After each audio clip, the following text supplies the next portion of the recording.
Hello and welcome to MeowMix, a Carolina Panthers podcast. My name is Jerry, and today I have the pleasure of being co-hosted by Jason Hewitt, host of the Pancaked podcast and team lead of Newsbreak 8 app. Yeah, I can't speak. Steven usually does this, so I'm a little flustered. How are you doing, Jason? Man, it is all good. It is so wonderful to be here on the MeowMix podcast. Let's get it, man. I'm so excited to talk ball. It's been a while, like the Almost last a time year. it was like what, September, like middle of the season, Sam Darnold throwing picks left and right. It was great. It was great, yeah. Yeah. Many tears, many tears. Yeah. But we did get to laugh at the memes though. And him, just in general. Yeah, literally. And now in the OTAs, they're talking him up again. Oh, he's in the best shape of his life and everything else. All that is just noise, man. Listen, he's gonna go out there and stink it up. Like, they're gonna throw him out there. Like, there's no denying that. I don't even know if we'll see Corral this year. Like, I'm sure we'll get to all of that. But like, I don't know what I'm gonna do. Like, if we keep seeing Sam Darnold just trotted out there, knowing what he is as a quarterback. Oh, I agree.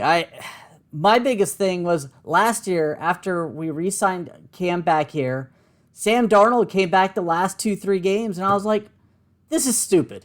We know what he is. At least Cam brought some energy here. Yeah, man. All right. Yeah.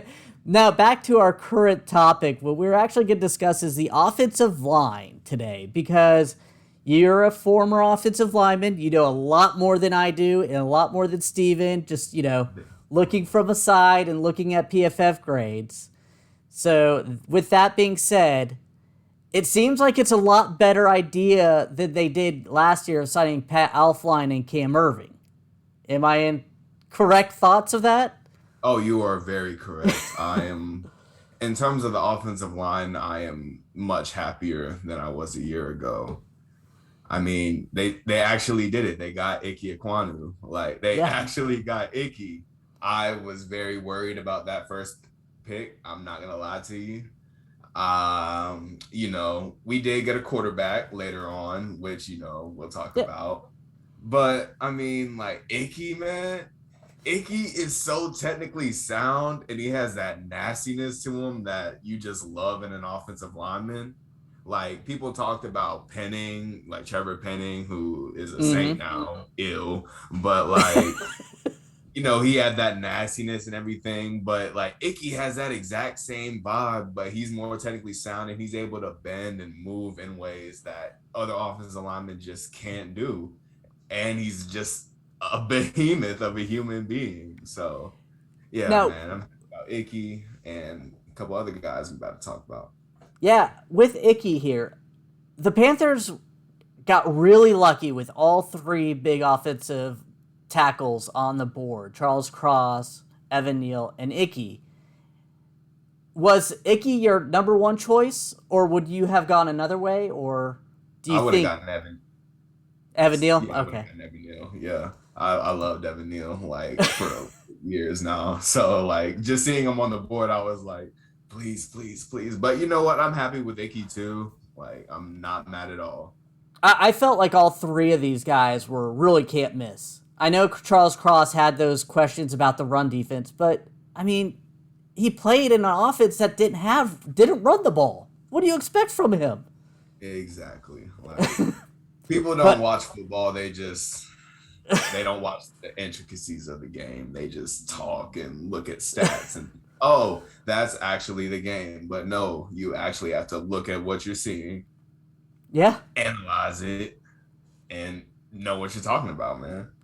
So the Panthers went out, got the franchise left tackle in the draft, Ike. Like you said, absolutely beast. Graded run, graded pass defense, technically sound. Now, they also went out and picked up some guys in free agency, and instead of going to the bottom of the barrel on the first day of the free agency, they actually got some good guys here. Or am I mistaken with Austin Corbett? and Bradley Bozeman. No, I like them a lot, man. Like I'm a big fan of Lamar Jackson in particular, so I saw Yeah. quite a bit of Bradley Bozeman, and I like him, man. Like, bruh is he's he's a vet. He's a solid vet to me. Like he won't give you like Zach Martin or like anything crazy like that in terms of an interior offensive lineman. But you know what? He'll get the job done more often than not. Same with Corbett as well from LA. Like Yeah. both signings, I feel like they did good. They were solid. And Mhm. they didn't prioritize, this is one thing, they didn't prioritize flexibility. That's what all Matt Rule said last offseason. Flexibility, flexibility. Bozeman's only played center last year. Corbett only played right tackle or right guard last year. Yeah, only right guard. It who needs it if you're good at one spot? Right. Like So that leaves um really one open spot on this offensive line because Taylor Moton's got that right tackle. I don't think there's a question there. With that left guard spot, who do you think they're going to lean towards? left guard. That's a oh they're like so like I'm hearing rumblings that Brady Christensen is snapping I read like that too. and like oh I definitely see them going that route because he's so young. I think they should just keep like my personal opinion. I think they should just keep him at left guard and just let him rock there. And then if Icky's struggling, then maybe I would let both of them just rock out at those two positions right there and just keep them there and let them get chemistry and develop. I agree with that. I really do like that. Do you think that Elfline will be? I hate saying this, and I feel like I'm gonna throw up while I say this. Does he actually have a chance to take over that spot, or win that spot from Brady Christensen or Deontay Brown? It seems more as a right guard, but maybe Cade Mades can even sneak in there as a competition. I mean, like, okay, I all bias aside because Cade Mays I'm a Dogs fan, so like Cade Mays has like a history and everything. I personally was never like that impressed with him. Like all dog bias aside, like he went to Tennessee. He was I guess. And I saw we signed him. I don't think he's gonna make any noise on maybe he'll make the 53 and that'll be great. But I don't see him like being in the competition for real. Okay, I didn't think so. I mean, he's a sixth-round pick. I Yeah. hate when people like look at like a sixth or seventh round pick and think, oh yeah, they're really gonna start. But yeah, I have to throw that out there because that left guard position in my eyes is pretty open. And I agree with you. I Yeah. think they just need to get Christensen in there, him and Icky, let them build chemistry, and quit moving Christensen around. I think that Yeah. hurts his Let him development. grow. Like let the man grow in his spot so that when you have to go back to film, you have carryover. You can be like, oh, okay, so and so from last year did this. Well, I know what to do now at this guard spot instead of like going to an entirely different position the next year or even the next game, even and like having to adjust. Like let the man rock in one position and let him grow the right way. And you brought up a chemistry.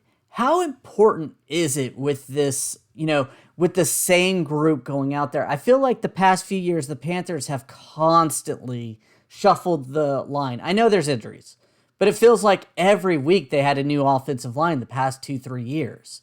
Is it really important that they build? Hey, I know Christensen, he struggles with this, and if I see this motion, I need to work there, or vice versa. They know each other, they know their strengths and weaknesses. Yeah, I mean, that's ideally like I'm speaking purely ideally right now Yeah, because we have Matt Rule as the head coach, unfortunately. Like Matt Rule is the head coach. Like that's what worries me about all of this. Like, yes, we have such a great collection of talent, and I absolutely agree with you. all this chemistry and all this buildup, like it could work and it could be a beautiful thing. But you have Matt Rule as a head coach. And you need a head coach, a competent head coach to put these guys in the right positions. And so far from what we've seen, he hasn't shown me that. So for the O-line, like, yeah, like the signings are great, draft, hell yeah. But like Matt Rule's a head coach, man. Like the schemes and all that, like it all goes through Rule. So when you have like twists and stuff that are like destroying the offensive line, everything goes back to Matt Rule's decision. Oh, do you want to double this guy? Do you want to double, let's say we're playing Aaron Donald that week? I feel like Matt Rule would be the type of guy to go one-on-one with Aaron Donald the whole game. Like, yeah, like I feel like he's one of those guys. Oh, he has heart. He's gonna have to find it out. Like, no, man, that's not how line play works. That's not how football works. So when you have Aaron Donald, who was it? Urban Meyer said, "Oh, I heard that 99 guy is going to be pretty good against us last year." Did you read that story? I did not, but I'm not surprised. Oh man, yeah, I was like, really? You don't know who Aaron Donald is? You're not gonna focus in on him in pregame? He's Urban Meyer. Yeah. But back to Matt Rule, I 100% agree with you. And a lot of things I am frustrated with Matt Rule is not being able to make second half adjustments. It feels like he has his game plan, and at halftime he never makes any adjustments. Do you see that too, or is it just me? Honestly, no, I don't. I don't see, like, it's okay to disagree with me. I'm just I'm just trying to like process it because it's also an ego thing with coaches as well. So like,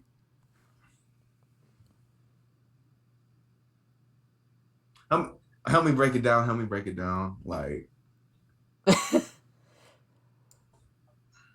well, I'll put it this way. It felt like my way is that offensively we would get stuck in the same style of play every game, and it's like, all right, we know that the offensive line last year was complete garbage, that they couldn't hold very long. Why are we still doing 5 and 6 drops instead of doing quick slants, quick outs, Yeah, like I had that awkward silence. It's like it's a certain interest. It's just this very detailed piece of the game where like you're actually in the mix and like you're going through drives and everything, and coaches make constant adjustments like that we don't see. Oh yeah. So I feel like Matt Rule, like I said no because I feel like Matt Rule in general, like he's very controlling. I'm gonna just be blunt with it. He wants to be in everything,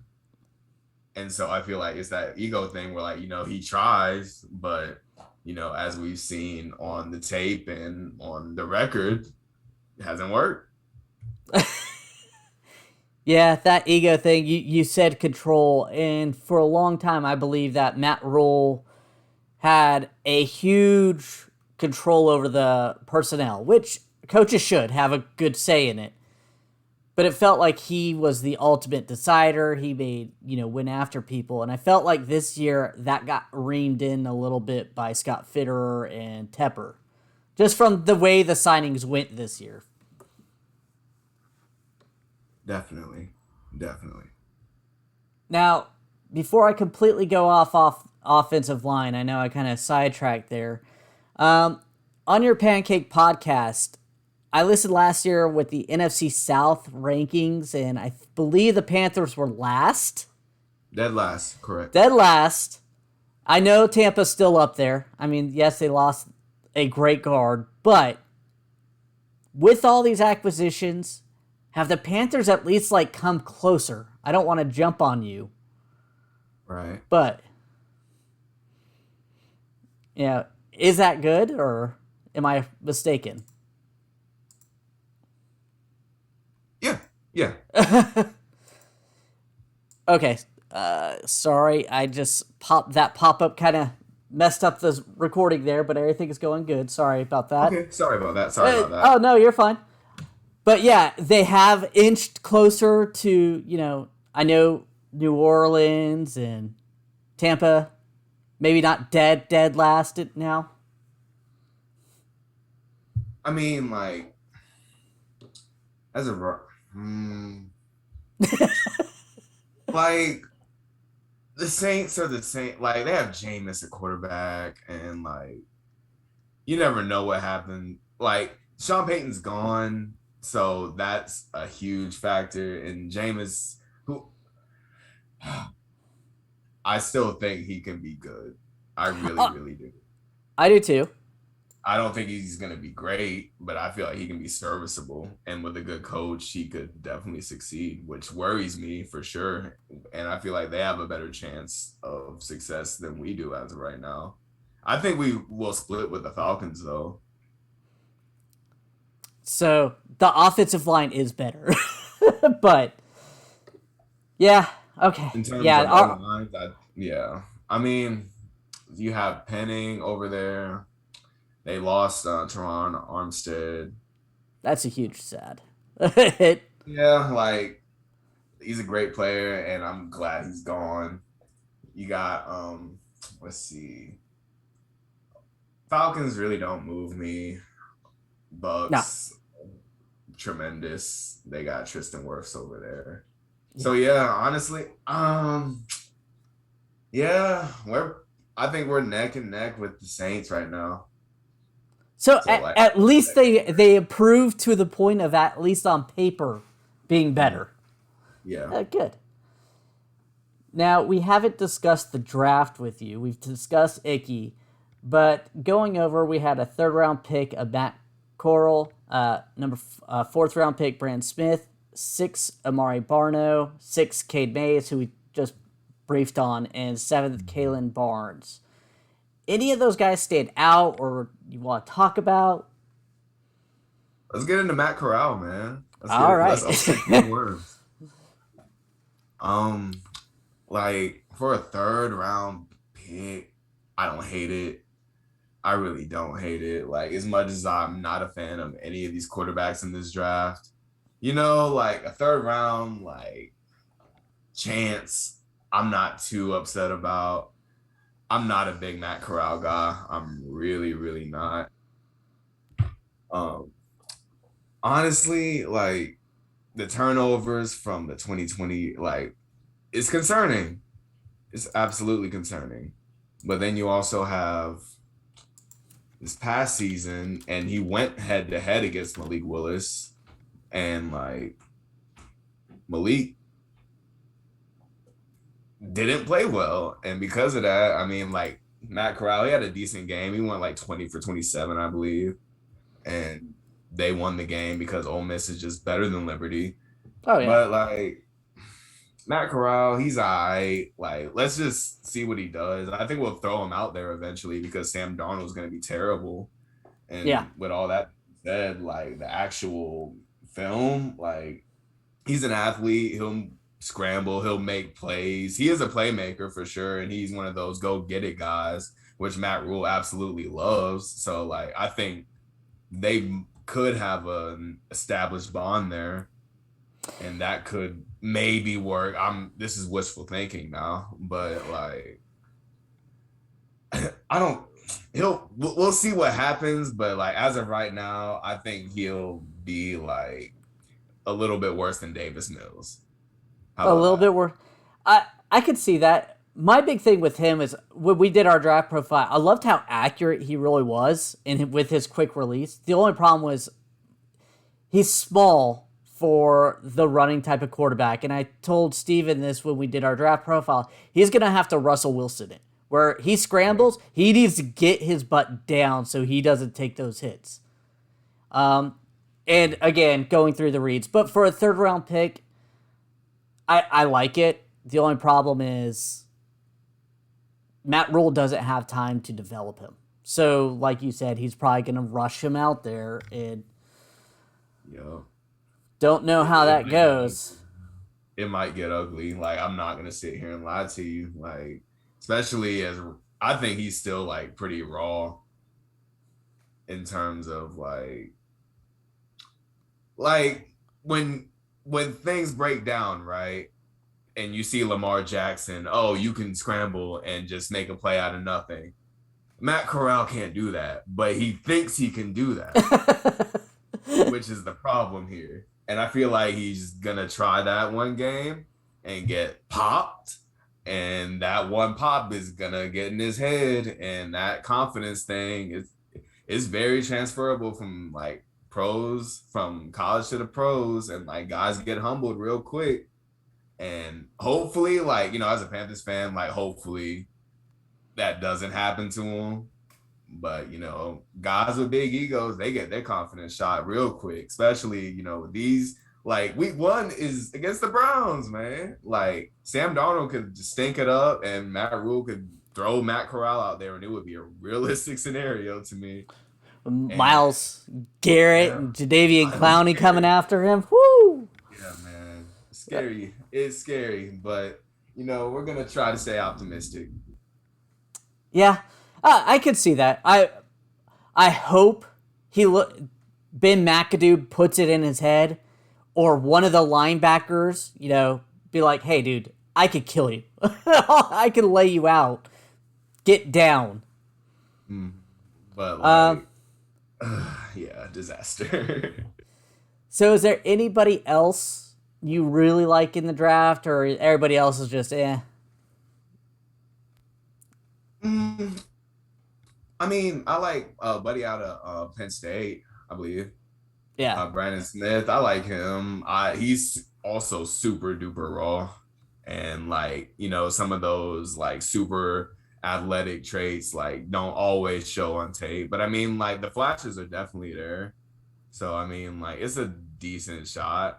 Who else? Mari Barno, who's like similar to Brian Burns, where they try to do that little edge rush and just run past the technique with it, but be a little speedster around the edge.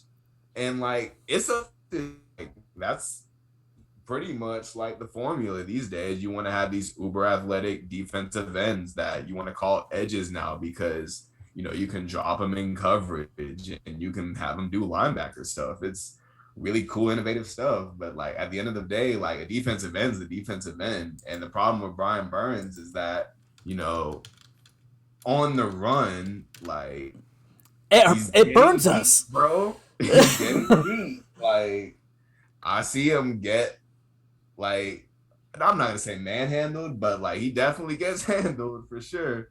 And like, even on pass pro sometimes, like, he'll overdo it or like overshoot the quarterback at times. And it's like, bro, like, I get that you want to be an athlete and you're Spider Burns and everything, but you gotta slow down, man. And like, but that's just me thinking that DNs are DNs thing. And like, I'm saying all that to say, like, I think they're gonna do the same thing with Barno, which it could work out. Like, Brian Burns is still a great player. Like, I like him, but I feel like he can be even better. And I can see like Barno on a similar trajectory, not as high, but like a similar path. Yeah, I'm actually kind of thinking that maybe Etor getting out there a little bit more with Hassan Reddick moving on will help the run defense kind of shore up that run side. He's not going to obviously produce like Hassan Reddick in the pass rush, but that was one of the things I was kind of worried about. Exactly what you said with Brian Burns. I love him, but at the same time, he has that one track mind of pass rush, and sometimes it really hurts us. Definitely. And like, when you overshoot and think that it's a pass play, just open the running lanes and boom, that's a 20-yard gain right there. Boom, that's a touchdown. Wow. Blown play. Now we're down 21 thanks to a turnover by Sam Darnold. Yeah, I'm ranting again. It's okay. I understand that. And I have a lot of faith in Brandon Smith. I really like his athleticism. And I was shocked he's actually a better coverage linebacker right now than a run linebacker, so I'm hoping Phil Snow can coach him up on that a little bit. Definitely. Now, is there any? Now we haven't talked any of the free agent signing. We got Dante Jackson back. We talked Austin Corbett and Bradley Bozeman. Any other of the free agencies that you really like? Xavier Woods, Johnny Hecker, Damian Wilson, if he's still on the team. Off-field issues, obviously. Yeah. I mean, like, I'm very curious with Xavier Woods. I mean, he's still like at the point where he's not a spring chicken, but he can definitely like make that second jump, you know. It's wishful thinking and like what he's shown on tape. He's been I think he's a very DB, but like we'll see. We'll see. I'm hoping that he'll flourish here. Like he has a bunch of nice corners around him and he has Jeremy Chin to help him out. So we'll see, man. We'll see. Last thing, is there any other position or anybody that you think that the Panthers should look at right now, signing free agents or? We are very, very bad at linebacker right now. Like, I know you mentioned Damian Wilson. Like, I kind of skirted over him. No, that's not good enough. That's not good enough, man. Like, especially with the NFC South. Like you have these guys like Atlanta just drafted Drake London. Like what happens when Drake London comes down the middle? What like Damian Wilson's gonna pop him? Like no, I don't think that's gonna happen. So definitely should upgrade at that position. I don't think they will, unfortunately, but it is what it is. You got Frankie Louvu, I guess. But yeah, it's gonna be. Go ahead. I was going to say, it's literally Shaq Thompson, Frankie Louvu, Damian Wilson. Marquise Haynes is more of the pass rusher, defensive end type. Edge. So, yeah, I agree with you. I felt like that's why I have such high hopes for Brandon Smith developing. But, yeah, could definitely. I mean, go ahead. Oh, no, go ahead. Yeah, the thing is, like, I would be more optimistic with him if he had like more talent around him. But it's just Shaq Thompson. And like Shaq Thompson, you know, he's a solid linebacker. Like I think he's good, like very good. But like that's the only guy. And then you're coached by Matt Rule, man. Like yeah. It's so hard for Panther fans, or at least for me, because we've always had a history of good linebackers. John Beeson, Luke Kuechly, Dan Morgan, Thomas Davis. You could go back to Lamar Latham. I mean, Kevin Green was here. Kevin Green, yes, sir. I mean, the linebacking has been the best position of the Carolina Panthers, basically, of all time. Just... You stack them up. You could, Sam Mills. I forgot Sam Mills. Yeah. And it's so sad that right now it's Shaq Thompson. I agree. I think he's a really good starter. He's on that fringe Pro Bowl type player. He's not. But that's it. Frankie Louvu was a free agent signing in the 1 year last year. So. Embarrassing stuff. Damian Wilson's another journeyman. He's 28 years old. I think he's on his third or fourth team. Yeah, so yeah, I don't think. Yeah, I was trying to be nice about him, but yeah, that guy's not good. I don't know. Headaches watching him play for real. And I mean, nothing could be worse than the guy we signed from the Raiders 2 years ago.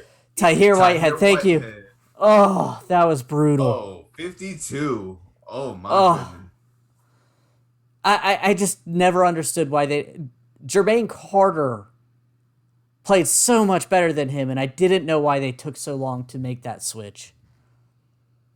Because Matt Rule.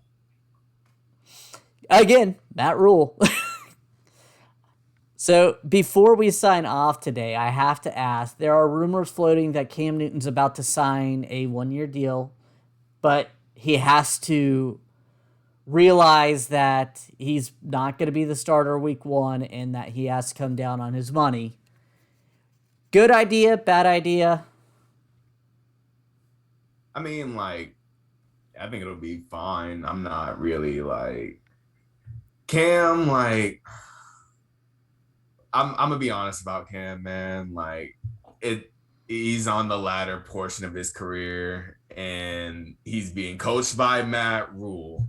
And so what I fear is that he'll come back and it'll be more of this 2-quarterback, 3-quarterback system trash that we threw out there last year.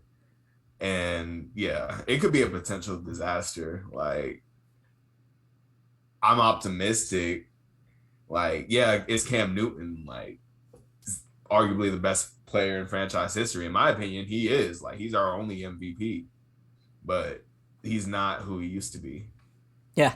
So we'll see. And then it's Matt Rule.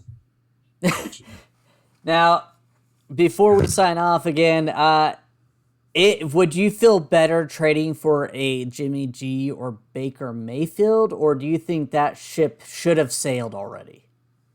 I believe that ship should have sailed like when the first reports came out, but it's still like in the media cycles and all that. But ill to both of them. Not a fan of either. Like Baker, he had that 27-7 year, and that was cool. But nah, I'm good on him and Jimmy G. They're both mid-tier quarterbacks that won't do anything for this franchise, especially under Matt Rule. Yeah. You heard it here first. Jason Hewitt loves Sam Darnold and is really looking forward to him starting this season. You heard it. I'm joking, obviously, but yeah, I agree. I don't see trading for them. I think they're better quarterbacks than what we have.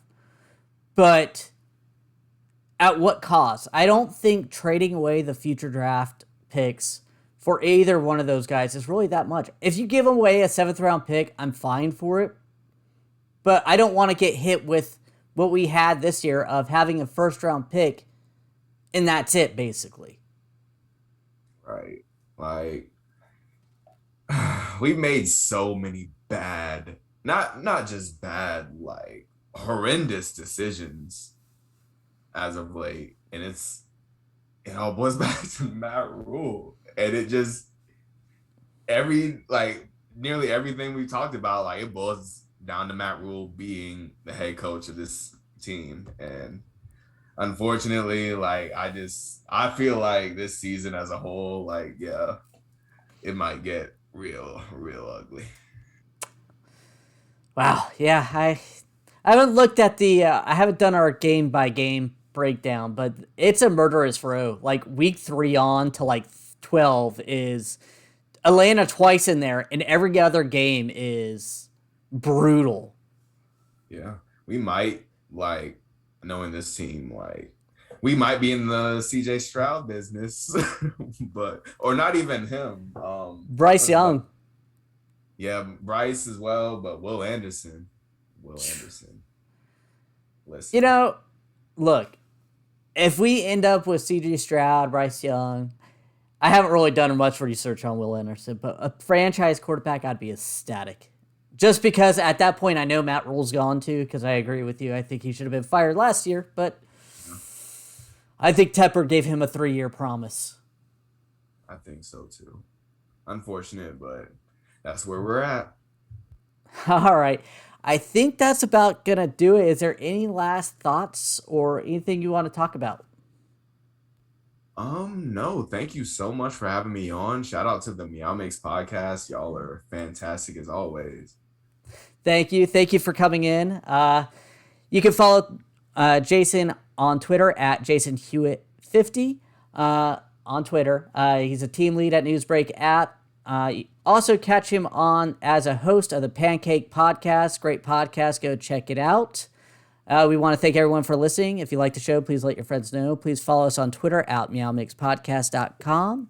And we will be back in a couple weeks. With it being off season, we're down to once every 2 weeks or so. All right. Have a good one. Keep pounding.